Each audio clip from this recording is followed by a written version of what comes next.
Greetings. Welcome to the Dixie Group Q2 2025 conference call. At this time, all participants are in a listen-only mode. A question-and-answer session will follow the formal presentation. If anyone should require operator assistance during the conference, please press star zero on your telephone keypad. Please note this conference is being recorded. I would now like to turn the call over to Dan Frierson, Chief Executive Officer. Thank you. You may begin. Thank you, Devin, and welcome everyone to our second quarter conference call. I have with me Alan Danzey, our Chief Financial Officer. Our safe harbor statement is included by reference both to our website and press release. The gross profit margin for the second quarter of 2025 was 29.2% of sales compared to 28.1% in the second quarter of 2024.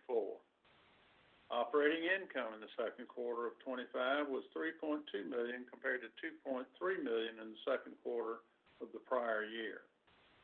The company had net income of $1.2 million in the second quarter of 2025 compared to net income of $600,000 in the same period of the prior year. Additionally, significant reduction in net debt took place during the last 6 months. Despite lower year-over-year sales volume, we were able to produce stronger gross margins at 29.2% of net sales, compared to 28.1% in the same quarter of the prior year. We also reduced our year-over-year selling and administrative expenses. These favorable results in 2025 are primarily the results of our cost reduction plan, which is estimated to produce $12.6 million in reduced spending year over year. Weak market conditions continued to negatively impact the flooring industry sales in the second quarter of 2025, with the high interest rates and low consumer confidence being key factors leading to slow existing home sales and weak home remodeling numbers. Our soft surface sales outpaced the market in the second quarter, as we were relatively flat year over year, where the industry, we believe, was down approximately 7%. A key growth segment in our soft surface products was our DuraSilk collection, which continues to gain share of the polyester market. Also, continued growth of our high-end decorative segment resulted in one of our strongest quarters for the sales of our decorative products. At this time, Alan will review our financial results. Thank you, Dan. As Dan discussed, we are pleased to announce the positive results for the quarter despite the lower year-over-year sales volume.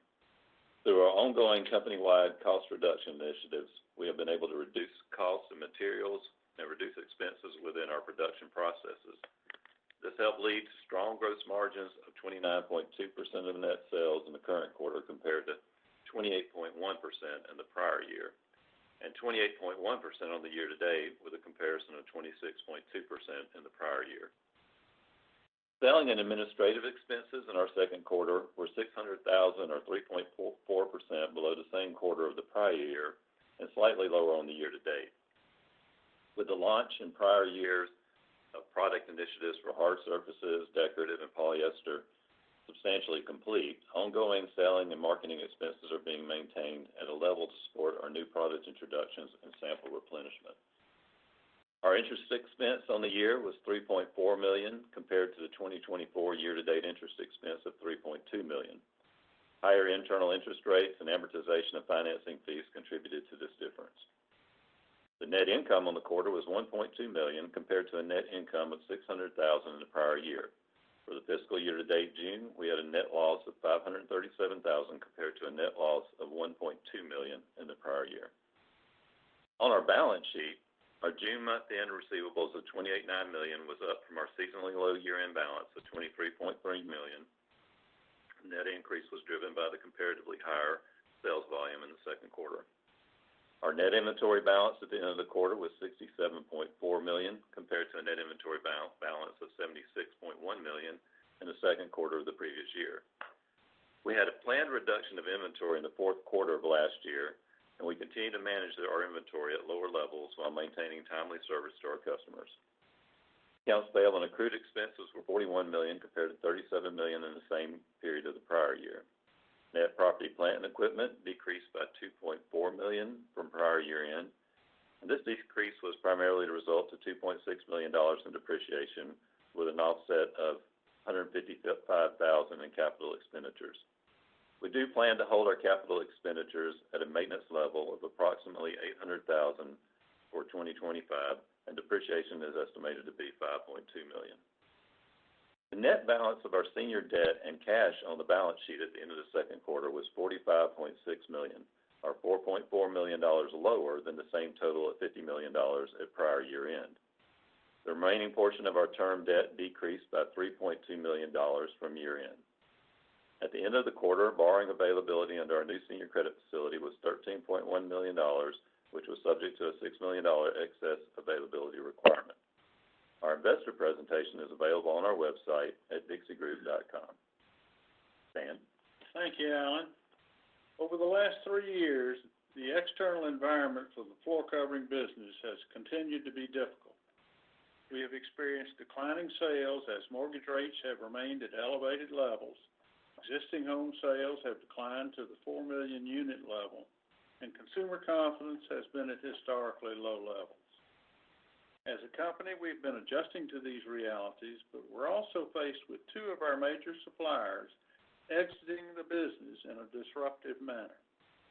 These conditions have meant we had to restructure our operations and product offering in a most turbulent environment.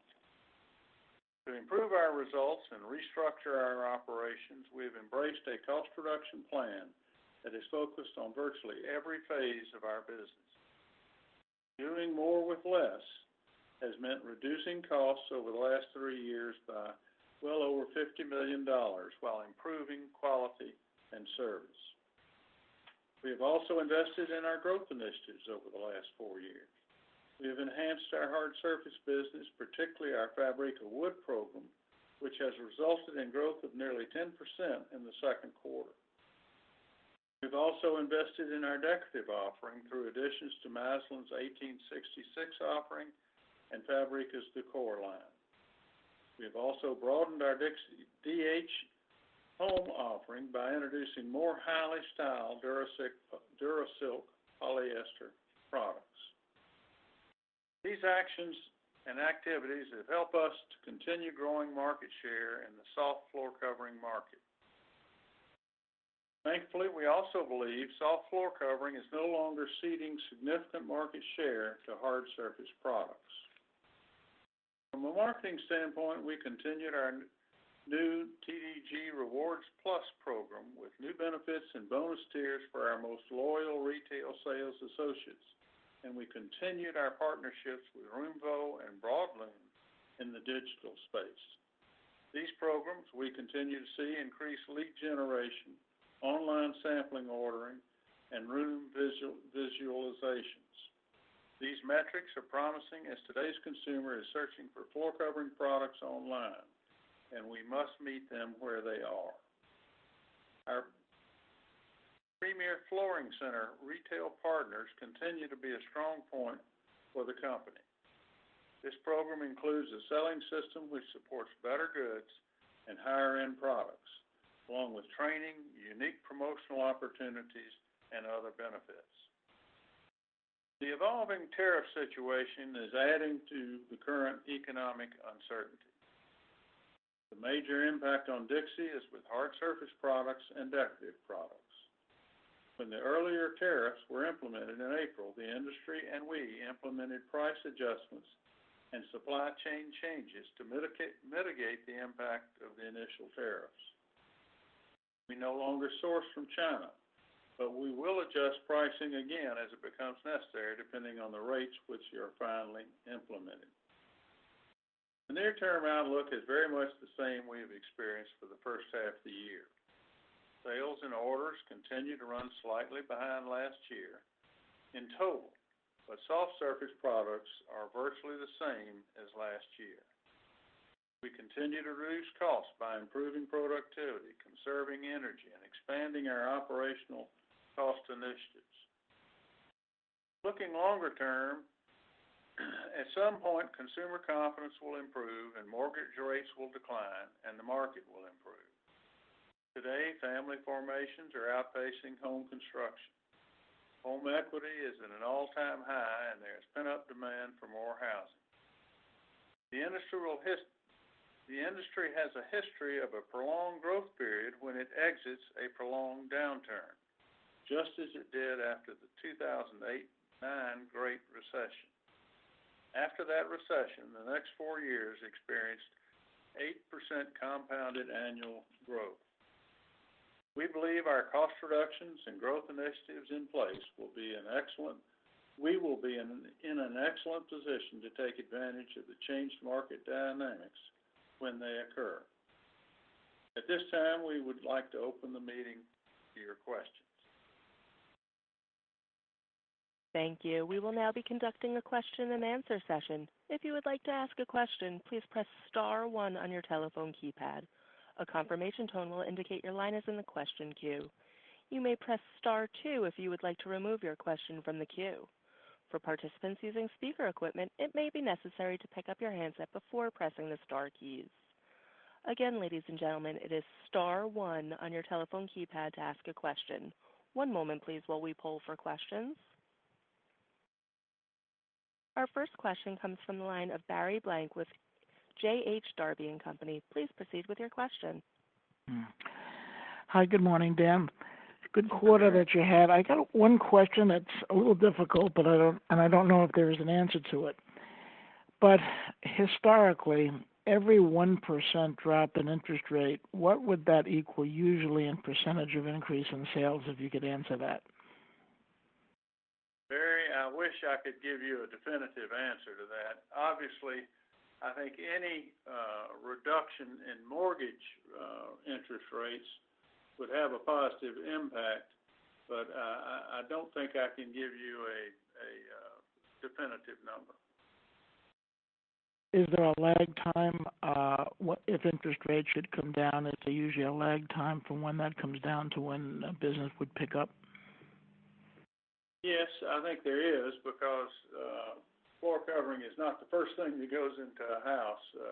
However, with existing home sales, a lot of time people fix up a home before they sell it, and others fix it up after they buy it to put their stamp on it or their look. So it is not a long period of time, but I think I would look at consumer confidence at the same time. If consumer confidence is coming up, I think it would be fairly quickly. Thank you very much. Thank you, Barry. Thank you. Our next question comes from the line of Mike Hughes, a private investor. Please proceed with your question. Good morning. Thanks for taking my questions. First, on the tariffs, I would assume with the gross margin you put up in the quarter, a little north of 29%, there wasn't much of an impact from the tariffs in the June quarter. First, can you confirm that? And then, do you think the pricing you've put in place will fully cover you in the third quarter, or should we expect a little bit of a delayed negative impact on the tariff front? Mike, as you know, the whole tariff situation has been very volatile, and a lot is happening today. But to answer your questions, first of all, probably about 85% of our sales are not impacted at all by tariffs because we manufacture our goods in the United States. The only thing we import is hard surface and some decorative products. So having said that, we did increase prices that we felt covered the costs of the April round of tariffs. And the industry had an industry-wide increase in decorative products and in hard surface products. I would anticipate that the industry will do the same thing once it's really determined what these rates are. And each country obviously is a little different, and it's difficult to project. But No, there wasn't a major impact in the second quarter, and nor do we expect a major impact in the third quarter because of the price increase. Okay, makes sense. And then outside of tariffs, can you just comment on your cost of goods sold, raw material inputs, what you're seeing on that front? Basically, we have not seen any inflation in raw materials yet. I say yet, but we still are seeing some reductions in raw materials, basically, and that has obviously helped with our gross margin. Okay, so just on that front, was there a LIFO credit in the quarter that helped the gross margin number? Yeah, we have adjust our LIFO each quarter, and then in line with cost reductions as well. The cost reductions in the period did result in lower costs of our inventory, which we adjusted through to LIFO. We look at our LIFO at a year-end basis and adjust if needed for any LIFO-related changes that would be pushed through the income statement. But those would only be specific to a tier reduction. The gross margins would reflect LIFO-based costing, so we absorb that or recognize that through the year based on changes to our inventory values. Okay. And then the cost savings program, how much incremental savings is in front of you? We are anticipating or planning $12.6 million over the course of the year. We have achieved and have identified approximately half of that through the first 6 months. So we feel very good about being able to achieve that goal. We'll continue to look for other cost savings throughout the remainder of the year to try and improve upon that. Okay, so there's a little over $6 million left on an annualized basis on that program, right? Yeah, actually, maybe a little less than that. We've been very successful through the first half of the year, so we're running very well on track to achieve our goal. Okay, great. And then my last question, some commentary in the press release. Part of the hard flooring business did well, and then the other part was challenged. It sounds like maybe those challenges are behind you. Can you just comment on that part of the business if you expect better performance in the second half? The wood part of our business is what did do exceptionally well. That is the very high-end Fabrica wood program. We anticipate that will continue to do well. The SPC and WPC luxury vinyl tile products are more challenged. There's more competition there, and I think it's going to depend on how much inventory is out there and how some respond to tariffs. So that's a little more problematic and has not been as good for us as the wood business has. Okay, so the hard flooring business, I think, is roughly 20% of revenue. Is that correct in rough terms? I would say it's less than 15% today. Okay. Can you just in rough terms break out the part that's performing well, what percentage that is, and then the more challenged piece? Mike, unfortunately, we don't break out those numbers publicly. Okay, I had to try. I appreciate all your time. Thank you. I don't blame you. Thank you very much. Thank you. Thank you, Mike. Thank you. As a reminder, ladies and gentlemen, if you would like to ask a question, please press star 1 on your telephone keypad.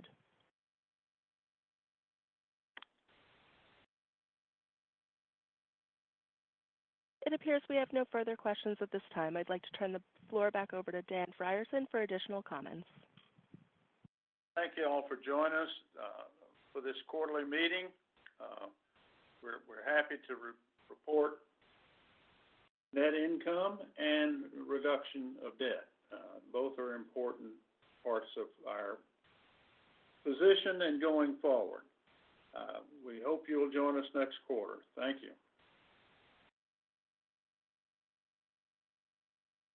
Ladies and gentlemen, that will conclude today's conference. Thank you for your participation and have a wonderful day.